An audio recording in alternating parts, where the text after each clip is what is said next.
Oke, harusnya sudah terjawab ya untuk Ya, pertanyaannya. Nah, ada yang kalau nanya, detailnya di bootcamp lah gampangnya. makanya yuk ikut bootcamp. Tinggal sisa yang online nih masalahnya. Udah yang offline udah penuh. Bu, ada yang nanya nih, cara keluar dari emiten yang sudah dalam harganya gimana, Bu? Ya, kalau misalkan ada uang cash, saya top up. Tapi kalau misalkan nggak ada, ya paling saya cut loss aja. Ya. Oke. Itu yang paling masuk akal sih, Bro Alan. Jadi kita trading juga nggak diem aja gitu loh. Kita juga trading ini kan salah satu bisnis kita ya Bu Indah ya. Jadi kita harus benar-benar memperlakukannya seperti bisnis. Ketika barang kita udah lama nggak laku ya sudah, mau nggak mau kan daripada busuk ya kita buang gitu. Tapi yang busuknya seperti apa yang mau dibuang? Yang tidak terlalu menyakitkan. Sedangkan tingkat kesakitan trader itu kan beda-beda. Saya dan Bro Kevin berbeda, dengan Bro Alan berbeda gitu. Nah di situ bisa dipastikan mungkin yang terkecil dulu atau mungkin juga cut loss sebagian untuk mendapatkan cash money gitu. Kalau nggak rela sahamnya di cut loss, nggak rela rugi, ya sudah top up. Apalagi yang mau dilakukan, mau nungguin aja nggak mungkin juga gitu loh. Ada usaha yang harus kita lakukan, ada usaha effort yang kita harus keluarkan untuk saham kita, untuk bisnis kita. Jadi di saham itu kan berbisnis teman-teman, bukan berjudi. Jadi bisa nggak judi averaging down? Nggak bisa. Kalau saham bisa, judi bisa nggak? Kita tunggu dulu, nanti kita jualnya tahun depan misalnya, nggak bisa gitu loh. Nah, disitulah trading plan yang teman-teman harus lakukan. Paling tidak ada yang dilakukan ketika saham tersebut misalnya dalam kondisi floating minus gitu kan, itu ya harus kita usahakan. Kalau nggak mau cut loss ya sudah, mau ditunggu ya udah silakan ditunggu gitu loh. Toh juga saham-saham kita memang volatilitasnya cukup tinggi, dan memang beberapa saham yang di atas pun kita banyak yang terjemput juga gitu. Nah itu tinggal waktunya aja kapan dan kesabaran kita. Tapi ya bagi orang yang mengusahakan untuk misalnya dengan cut loss ataupun dengan top up, ya lebih bagus. Kenapa ya? Mungkin itu bisa buat belajar juga. Kita kan juga harus belajar gitu loh. Jadi nggak juga saham ya sudah nungguin aja, mau nungguin gitu kan, nggak juga gitu loh. Tapi kalau memang kondisinya mau seperti itu pun nggak masalah gitu kan. Dan ini teman-teman di Logi Cuan itu sudah tahu lah gimana mereka harus karena memang karakter orang kan berbeda-beda, Bro Alan, Bu Indah, dan Bro Kevin. Kita nggak bisa menyamaratakan kondisi saya dengan Bro Kevin. Bro Kevin udah itu cut loss aja, menurut Bro Kevin itu masih enggak, ini saya nggak rela kalau ini saya cut loss gitu. Ya silahkan, toh saham-saham kita volatilitasnya tinggi, beda dengan saham-saham memang blue chip atau saham-saham yang big caps gitu loh. Nah inilah yang memang menjadikan Logi Cuan itu tekniknya agak berbeda ya. Banyak diketahui orang sih sebenarnya, tapi proven kok buat kita masih bisa bertahan di bursa saham daripada yang memang hanya nyinyir doang dengan teknik mereka dan membangga-banggakan tapi nggak adaptif dengan market. Yang ada yang namanya Windows dressing apa? Kita nggak ada Windows dressing, kita tetap cuan tiap hari gitu. Nah, ini yang saya bilang tadi, kita itu trader, kita itu pedagang, kita bukan dukun gitu loh. Yang jelas saya juga nggak tahu besok pagi saham Pico mau berapa, saya nggak tahu gitu loh. Apa saya harus bikin tuh Pico nanti di sini ya, TP di sini di TP1, TP2, TP3. Berarti kita mencoba menjadi dukun, kita mengasumsikan market harus sesuai dengan keinginan kita.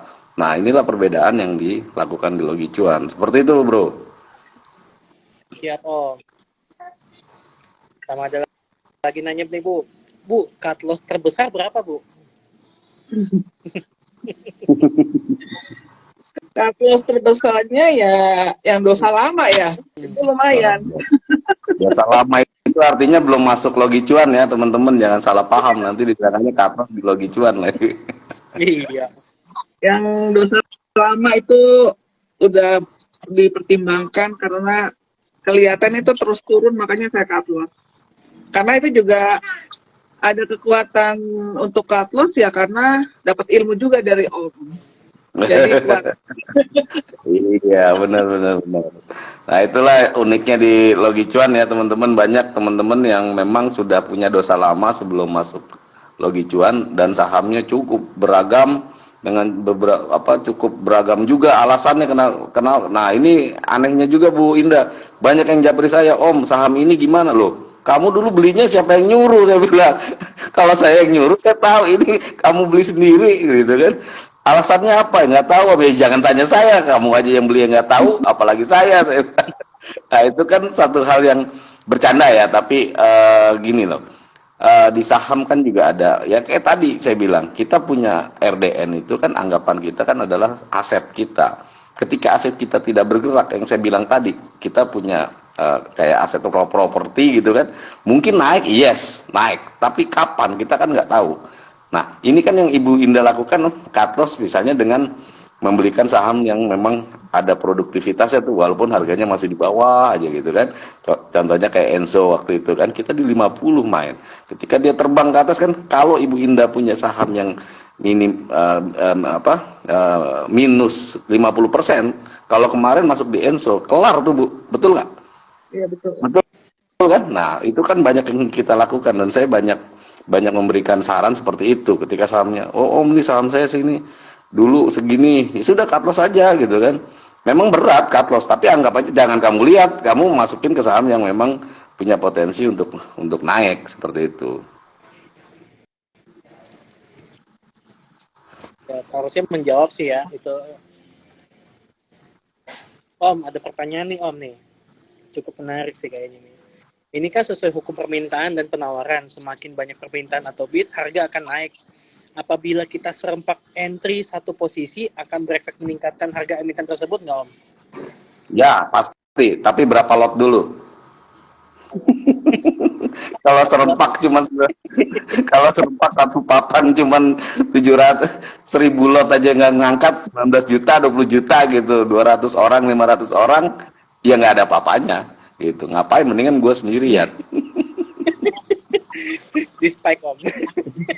Iya, itu apa ya? Inilah yang harus agak dilempengin dikit ya. Jadi ya memang secara teoritis seperti itu, tapi tidak gampang menyatukan kepala orang. Makanya kan ketika saya akumulasi dari bawah, ya kan, teman-teman Logi Cuan saya suruh masuk, kita take profit di atas, kita keluar gitu. Kenapa? Karena ini ada pertanyaan juga nih Bro Kevin sama Bro Alan. Jadi banyak tuh temen-temen yang bilang, Om, average-nya di berapa? Loh, kalau gue bilang sama lu mau ngapain? Apa lu bisa spike 50.000 lot gitu? Apa lu bisa spike 20.000 lot? Udahlah, gitu. Ini yang harus dibenerin ya, maksudnya harus dilempengin. Kalau misalnya, gampangnya aja lah. Kita ada saham yang buat lucu-lucuan kita ya Bu Indah ya, yang tiap sore kita mainin gitu kan, yang cuman isinya 100 lot, 50 lot itu buat bercanda-bercandaan. Apa itu habis? Enggak, gitu loh. Saya tahu kapasitas teman-teman gitu. Sekarang gini, Bu Indah 100 juta punya masuk ke saham itu paling 2 juta perak. Coba aja. Di Logi Cuan itu mau yang punya 1 miliar pun nggak ada harganya. Kenapa? Karena sahamnya cukup banyak teman-teman. Kita Bu Indah itu punya 100 juta nggak masuk di satu saham.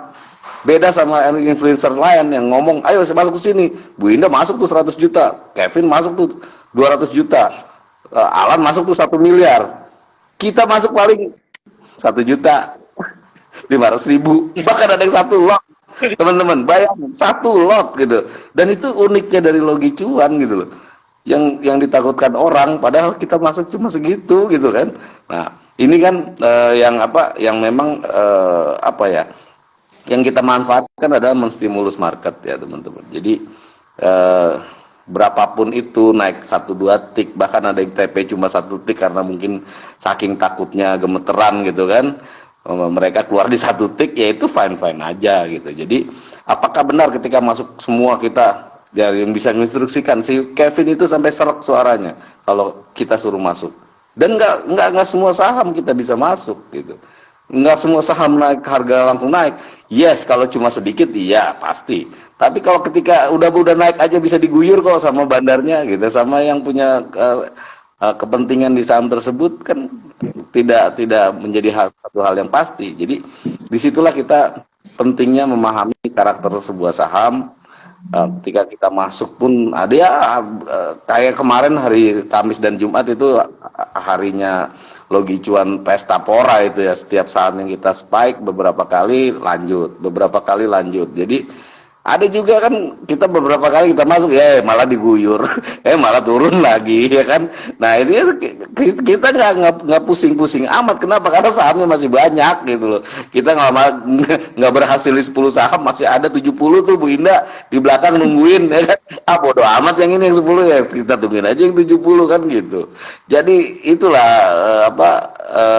uniknya trading ala Logi Cuan ya. Kita setiap hari ketawa-ketawa tuh ngeliat saham kita merah. Padahal habis kalau udah close ya udah nangis juga sih kalau malam.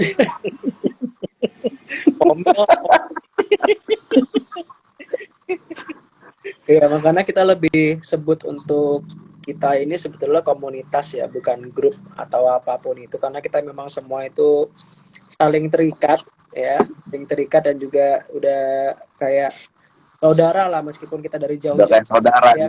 Iya. Kata gue sama cari makan bareng. Gue sama Alan nggak pernah ketemu, cuman istilahnya udah kayak saudara lah seperti itu. Kita semua saudara begitu. Jadi emang lebih ke komunitas. Jadi kita kalau cuan ya cuan bareng, kalau rugi ya udah rugi bareng seperti itu. Jadi nggak ada yang kita tuh saling salahkan atau apapun itu. Kalau masih ada yang seperti itu berarti ya maaf, Anda kurang cocok di Logi Cuan. Kurang cocok.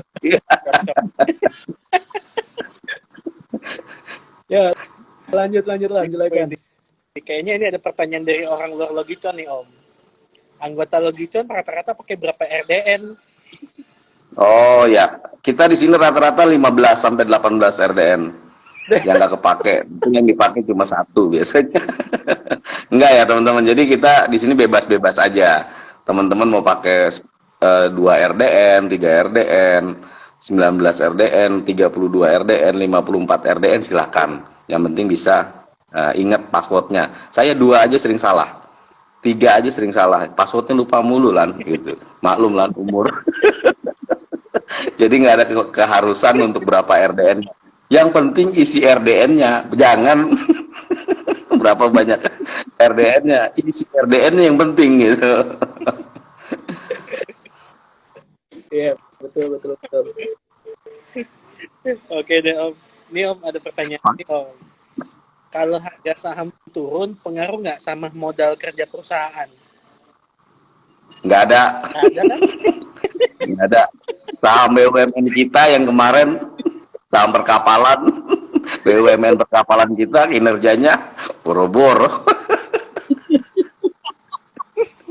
Nggak ada. Jadi market itu menentukan harganya dengan dengan caranya. Sedangkan bisnis real itu melakukan bisnis dengan biasanya, seperti itu. Ya, betul. Yang mau nanya ke Ibu, Bu Indah nih Bu. Izin Bu, RD-nya ada berapa Bu? Saya RD-nya cuma 2. 2 aja pusing ya Bu, top up-nya. Bener Om.